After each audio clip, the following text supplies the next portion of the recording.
ಮುಖಂಡರಾದ ಉಪಸ್ಥಿತರಾದ ಕಲ್ಯಾಣ ಕರ್ನಾಟಕ ಮತ್ತು ಜನಸೇವಾ ರಕ್ಷಣಾ ವೇದಿಕೆಯ ಮುಖಂಡರಾದ ರಾಜ್ಯಾಧ್ಯಕ್ಷ ಮತ್ತು ಸಂಸ್ಥಾಪಕ ಅಧ್ಯಕ್ಷರಾದ ವಿಜಯಕುಮಾರ್ ಚಿಂಚನೂರ್ಕರ್, ಸುರೇಶ್ ಕಲ್ಶೆಟ್ಟಿ ಅವರು, ದರ್ವೇಶ್ ಸಮಾಜದ ಮೆಹಬೂಬ್ ಸಾ ದರ್ವೇಶಿ,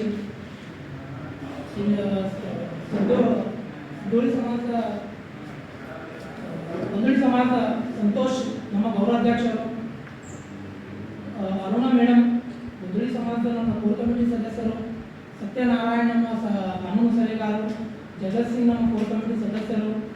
ಮತ್ತು ಖಾಜಾ ಪಾಷಾ ಸರ್ ನಮ್ಮ ಕೋರ್ ಕಮಿಟಿ ಸದಸ್ಯರು ಮತ್ತು ನಾಡಗೌಡ ಬಿರಾದರ್ ನಮ್ಮ ಕೋರ್ ಕಮಿಟಿ ಸದಸ್ಯರು, ಮಾಸ್ಟರ್ ಸಾಬ್ ಹತ್ತಿ ಅವರು ನಮ್ಮ ಸದಸ್ಯರು, ವೆಂಕಟೇಶ್ ಮಹಾರಾಜ್ ನಮ್ಮ ಸಲಹೆಗಾರರು. ಇವತ್ತು ಮಾನ್ಯ ಸಂಪಾದಕರು, ವರದಿಗಾರರು, ಟಿವಿ ಚಾನಲ್ ಮಾಧ್ಯಮದವರು, ಪತ್ರಕರ್ತರಿಗೆ ನಾವು ನಮ್ಮ ಕಲ್ಯಾಣ ಕರ್ನಾಟಕ ವತಿಯಿಂದ ಮತ್ತು ಜನಸೇವಾ ರಕ್ಷಣಾ ವತಿಯಿಂದ